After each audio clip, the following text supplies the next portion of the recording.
Well, look who finally showed up. I've been tinkering here. Got this moved by myself over here on top of the sawhorses, but what you see is the main floor pan that's going to go right back into old Lamborghini. Ain't got no floor.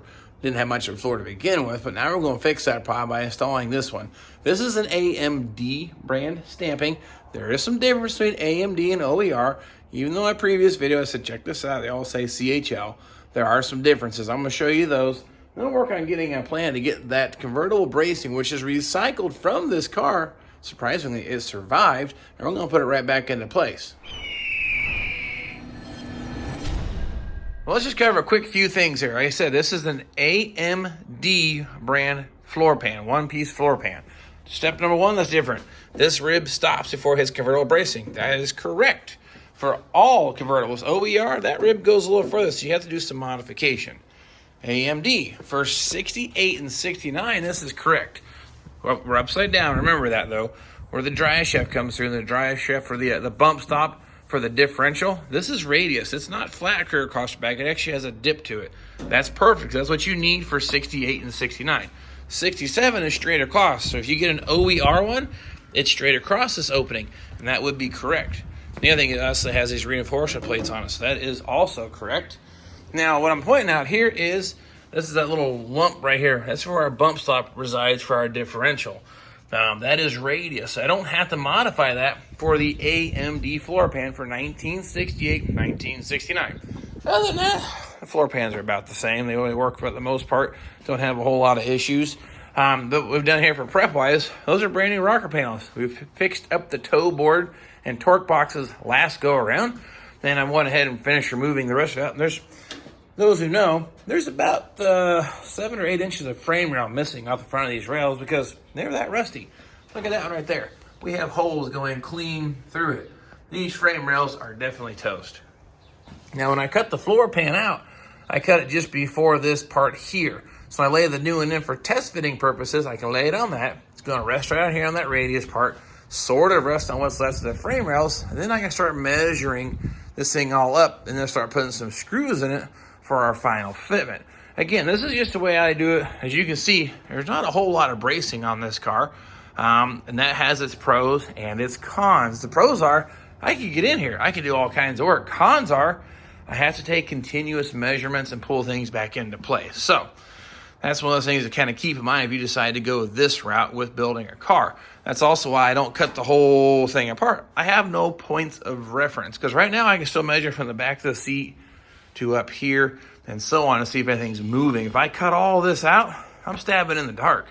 That's why the frame rails are there, and that's so I can lay that floor pan in. It'll rest and reside there on my new lip that we created with all the new metal, and then we can adjust this up and down as needed and then attach it to the rocker panels and then start working our way towards the back of the car, cutting up some more metal. So anyway, let's get back over to here. This convertible brace is the original to this car. I sandblasted all the rusty spots. This is a nice black primer, factory primer. This thing was galvanized. I think it's the only reason it survived. Now, this piece here has a few issues. That is a rust hole. That is a rust hole. The bolts are twisted off in it, and it has some rust damage out here. There's the original color on the car. It's kind of cool. But I know I could patch all that, but to extract the 2 bolts and patch these pieces, I'm going to have hour or 2 hours-ish maybe into fabricating and doing all that. This piece is $50. The stamping is super nice looking. It has the same holes in the same location. So once installed, it's going to look very close to original, and I don't have to drill out no bolt holes. So I guess time is money in this world, so I got to figure out where I'm going to spend my time. Well, I decided I'm going to drill out the 5 or 6 spot welds here, trash this piece, and install the new one. I didn't cut it loose yet because I wanted to get this all test fitted to my floor pan first, get everything mounted down and screwed into place, and then install this. Now, where I would like to start, what I would suggest doing is start here at the front edge and then position this here. You see these 2 large drilled holes? That's actually for the floor shifter. That's where those rib nut things kind of come through the floor pan. So that needs to be located. I can actually reuse those holes. And that's if you get this thing located right, it'll actually give you extra support for your shifter. Again, convertible only, but something to keep in mind. So before you cut your old floor out, and of course I'm using this V-groove of the floor pan as my start point. I use it for my start point for installing the consoles anyway, so that's what we're going to do. So from here to the center line of that there is where I started. You see a little tiny dot. Now I'm centered in that hole, so now I went ahead and just dropped a screw in that. Now what I'll do then is just tape measure from here to the leading edge of my floor pan, and make sure I'm equal on both sides. And then start here in the center, put a couple screws in each side until I get that thing pulled into place. So I'm gonna do this front section first and then work on the rear section. It's just not lining up. Now I've had this problem before. I think OER, these ribs match better, but there's pros and cons to all of them. Then you have to modify that or modify the drive shaft bump or the bump stop. So anyway, I'm gonna start putting some of the screws into here and get going. Yeah, I almost forgot. You might want to know, if you go for the center line of our hole there on that rib for the console where it mounts up the front part to the center of the hole back here, it actually works up to like 11 3/4. So that's where your center line is going to be. This hole's a little distorted, but that'll get you super, super close to getting that back in there. This is my template for cutting holes in the floor pan. So that's where I got my measurement from. So now we can proceed with putting some of those screws into place. Just a working man trying to save the world, one Firebird at a time. All right, say I just drilled through that top layer. You got one here that's got a little bit of a gap and a little bit of concern that it's going to pull up like it needs to. I would suggest just pilot hole the top, or just use your about a 1/4 inch drill bit here. Go ahead and punch that hole out just a little bigger. That way when the screw goes through, it has a little bit of wiggle room and it doesn't lock into our plate here. It'll actually bite into the other surface, and hopefully it'll pull itself down nice and tight. So we're about to find out here.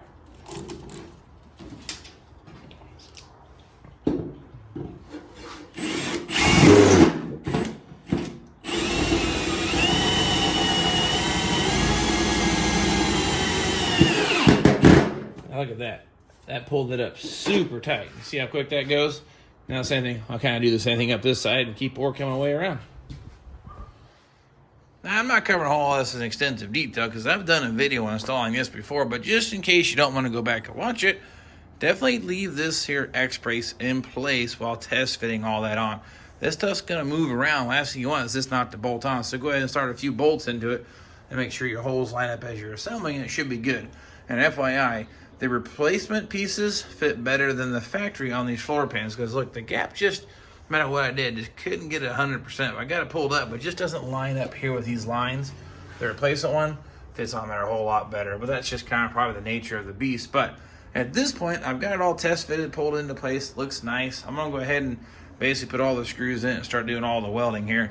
Then once that's all welded, we'll flip it up, put it back into place. 11 billion plug welds later, we are now all secured, tied down, and pretty and happy and ready to go back into the car. I think I might go ahead and drill these out. That way I got a little reference hole on the top side. But that repop one actually fits pretty nice. I think it fits a little better than the original in comparison to the ribs all welded into place. But, well, whatever. Here we're going to see this once the car is all together.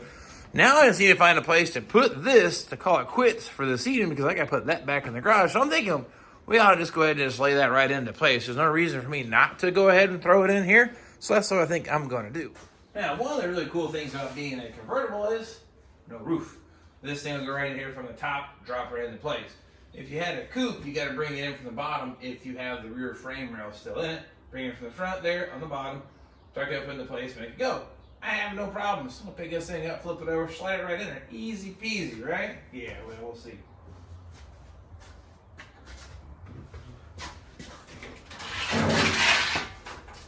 It's amazing how much more rigid this floor pan is. You put that bracing on. You took that one jack, this sawhorse out before, I would have flopped right over onto itself. So that's pretty cool. And of course, a few more pounds.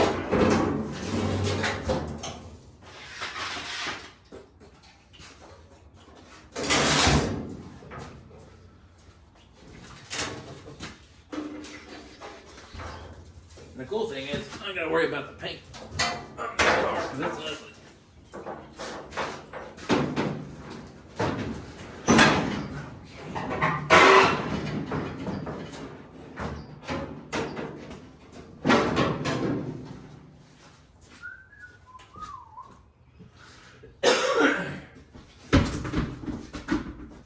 I really planned for this.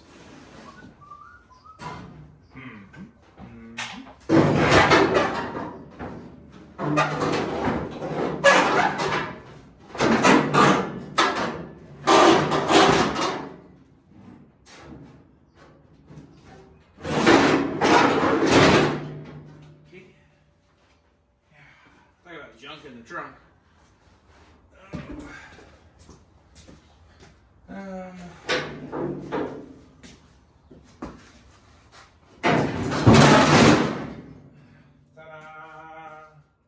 Now let's put your eyes on this here. Look at the prize at the end of the tunnel, right? Looks a whole lot more gooder than it did. Unfortunately, that's not welded in yet, but we got it it fell into place pretty close. Now, we made some marks here on our rocker panel. We got to make sure that mount and that mount is where it needs to be located, height-wise and front to rear. That's our mark for front to rear. Height-wise, that's what I'm going to show you. You've seen this trick before, but it's not necessarily a new trick, but chunk of the old all thread with a washer. You drop it through the hole, hit our virtual, datum line from our bubble level. I got that set nice and level. We can drop this right down, and that rod will actually then touch the top of that level. Then I can set my adjustment nut here, up and down, and we can actually get the same height left and right. And I said, then again, front to rear, we got our center line mark for our bolt hole. Now that bolt hole's got a bunch of adjustments, so we got some fudge room, but I'm gonna try to get it as centered as possible. And you guys didn't know that I was a carpenter too, because check this thing out right here. This is a really nice setup. Drop it on there, line it up, and we can check our center line. Now I've got it right there right now on my line, but I need to bring it back just a tiny bit. You can see I'm at the rear edge of the hole here. So I need to drag this floor pan back a little bit. I mean, you can sometimes just smack it here with a hammer, something nice solid to grab onto, or a small ratchet strap to that loop there, shoot it straight back and pull the thing back. I need to come back probably about 1/8 inch, 1/4 inch, somewhere in there. So I'm gonna give it a little bit of a pull, then we'll drop our anchors down there and check our height. Now what I opted to do for this go around is I hooked my ratchet strap in that body drain plug hole here, and then tied it back there to what's left of the frame rail. Not much left to bite onto, but enough of a structure. A couple clicks on this thing right here, and I've got that now pulled back where I'm very happy with the location. Our center line now here to our bolt hole. Super happy with that. So I'm gonna call that good. I'm gonna do the same thing there to the other side, check it out, but I think it actually lined up. And then we'll come here to this side, do the same thing, lay that on there, check there, and pretty centered. I'm gonna call that good.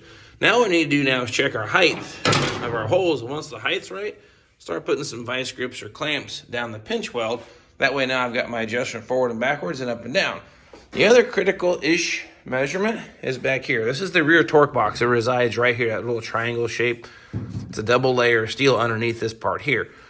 This also has a little bit of importance for height. We need to make sure we get that the same left and right. But I think what I'll do first, we're gonna check the front 2 points, make sure I like the height there, then clamp it to about here, and then we'll see about moving this back here. There we go, check this out. Drop that right into here. Not super high tech, I just got a little riv nut with a washer on it. That lays right on top of our cage nut in our floor. Now as long as we get it adjusted right, it'll be residing here, right there on our bubble level, which you've got adjusted to our datum line or level to our horizon, not my shop floor. Right now, I mean, it just has some drag. So that's gonna be the measure. I'm gonna drag it right there to the driver's side and see how far off or how close we are. All right, now the magic of this, of course, is not to move that nut or adjust it. Drop over here to the driver's side and see how we looking. Okay. And not even close. Oh, I missed. Okay, there it is. There's my bubble level. I'm off quite a bit. That ain't gonna work. Quick glance, I already see what the issue is. That side floorboard, if you look at the seatbelt hole relation to this floor pan, look at this seatbelt hole to this side. I got all kinds of room.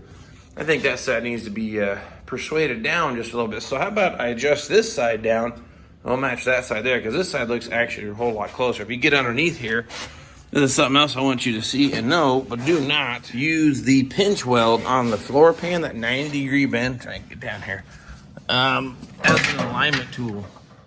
That 90-degree bend here from the floor pan to here is not always equal or even left to right or between manufacturers. So you will find sometimes your sheet metal will hang lower or higher depending on how it goes. Even the factory, this wasn't all 3 layers all stacked on the same plane or same height. So with that being said, that's not just reference only, or don't only use this, because you'll actually have a floor pan that's not level or good for what you're trying to build. So like I said, I just knocked everything over, but let's climb back over here, flip this back up, put this on our line here as I'm banging everything around. Now we'll adjust the driver's side to the right height, and then we'll go match the passenger side. So it's as simple as basically just adjusting this down to where it actually touches. And then I'll have our corrected measurement. All right, now I got a more accurate, just rubs the nut there. And like I said, we're residing there on our level. So I'm gonna jump back now to the passenger side and adjust it to this height, or hopefully. Now, a smart person, it may not have been a bad idea to get this measurement before I cut the floorboards out, but this car, the floors were very, very rusty, so I didn't necessarily trust them. So I definitely at this point want to get them even side to side. Now I'll drop that through in the hole. Now I should have quite a significant gap because like I said, our seatbelt hole is actually almost covered up by our floor pan. That side there, you see, yeah, it's definitely a whole lot closer to where it needs to be on the driver's side. Get that on the same plane right here, and we'll see there's a good sized gap between our all thread and where it needs to be. So what I need to do now is literally put some weight here on that side of the floor pan, called size 13 here. There we go. She's kind of going down. But all I have to do is probably clamp it. But you can see I've got a gap between the rocker and the floor pan. That's perfectly wonderful because those tools right there called ratchet straps gonna fix this right up. Gonna loop that around the rockers and pull the rocker panels together and actually snag the floor pan. So I'm gonna have to find a way to stand on this and clamp the bottom at the same time. So this ought to be pretty cool. So we're gonna get our strap on here and put that right on around, like so. And we'll loop it back on itself, then hopefully draw these things together. That's how it's supposed to work.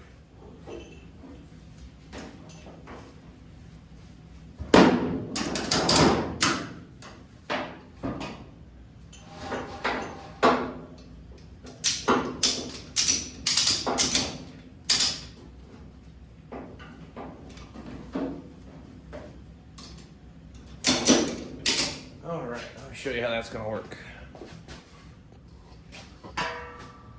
Hopefully, I can get this to work. Now you see a little bit of daylight here between the quarter panel and our floor pan.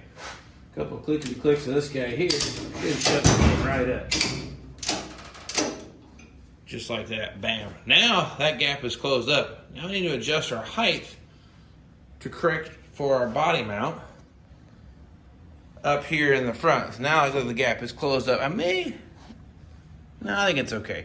That'll probably clamp okay with vice grips. Now, I'm not, the 1/2 inch away like it was. Now I just need to get the height of this thing dialed in, clamp it, and we should be pretty good. And then we'll check our measurements back there.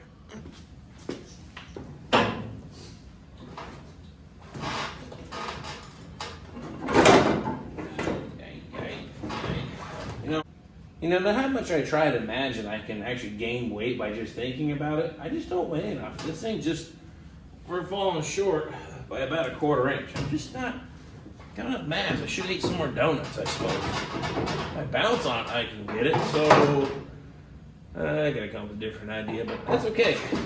I'm full of ideas around here. So what I'm gonna do, I'm gonna put a screw here in the rocker panel. Use the Richard Pryor bar right here. We can't persuade that thing down where I want it to be. Probably won't work, but we're gonna give it a shot.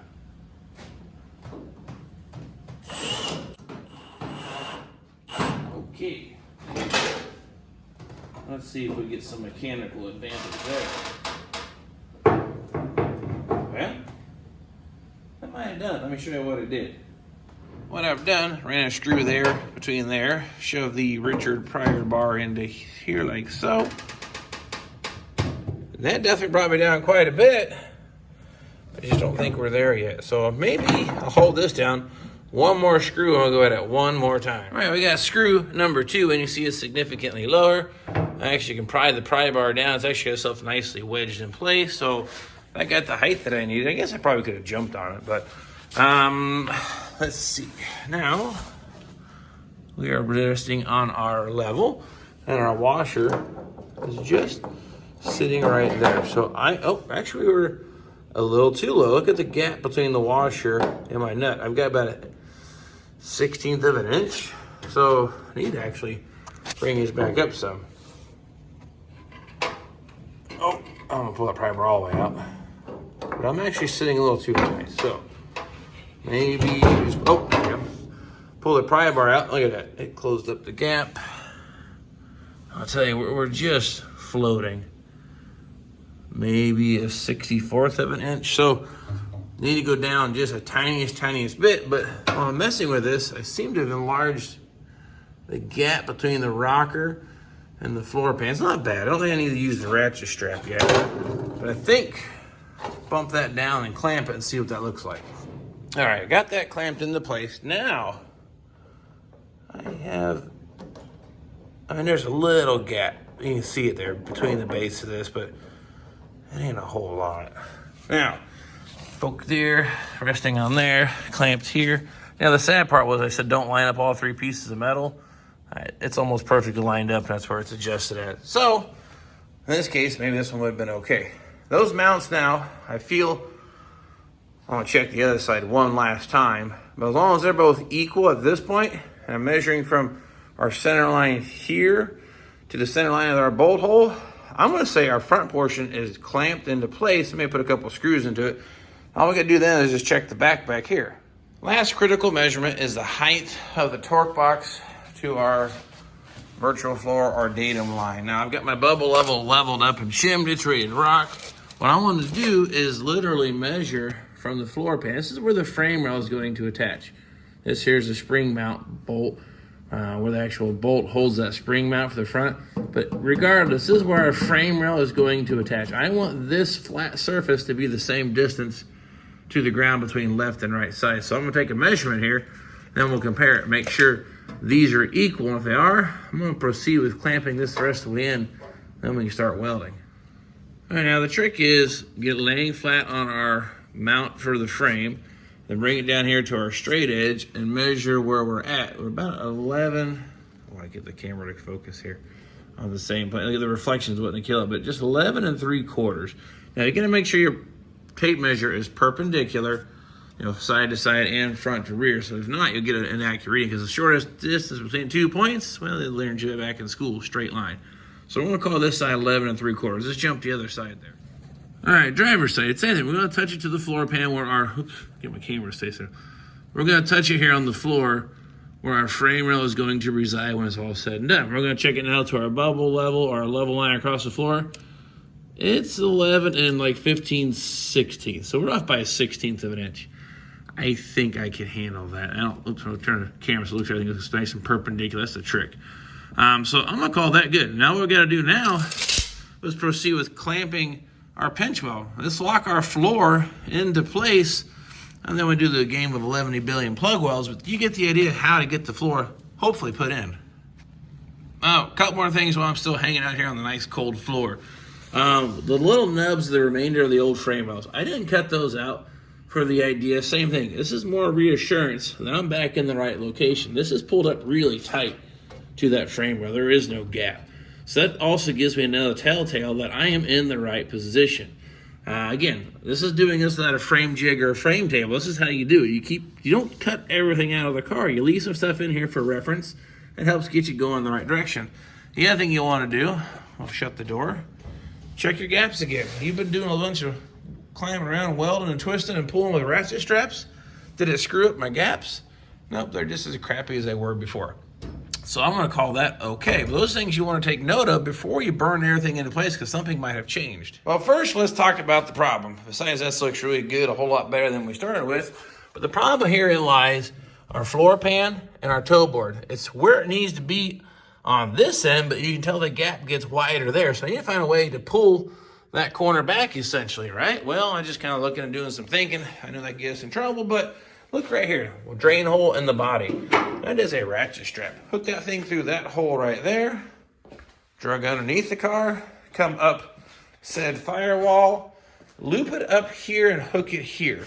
I don't want to hook it back to itself back that direction. It would just fold this right over. But this is pretty stout because it's got a nice radius edge on it. So that should be pretty strong, but basically, give this thing a few clicks and watch what happens to our little gap right there. Going away, going away.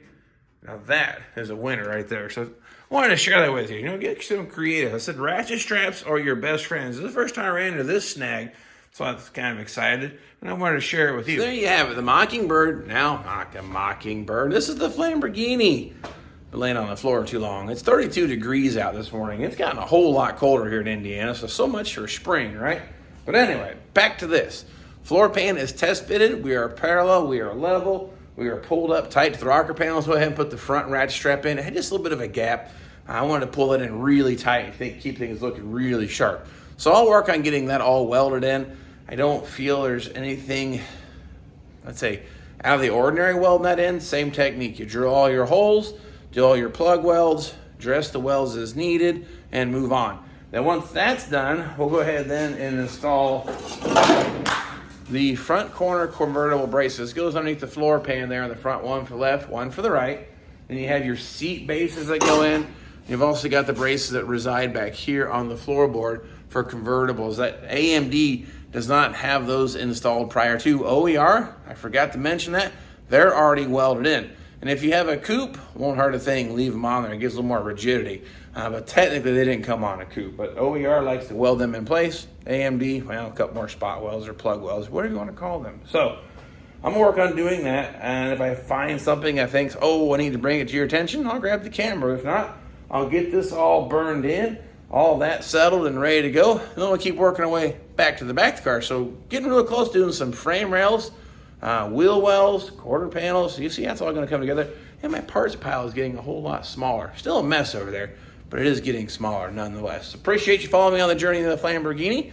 Thank you for subscribing, sharing, and making this YouTube dream going just the same as building these cars for me is a whole lot of fun and sharing it with you. And whatever the heck we get into, I'll definitely grab the camera and we'll catch you all then. And his slogan is, gotta save them birds. 'Cause in the Vinyl Village garage, they're building cars that look so fine.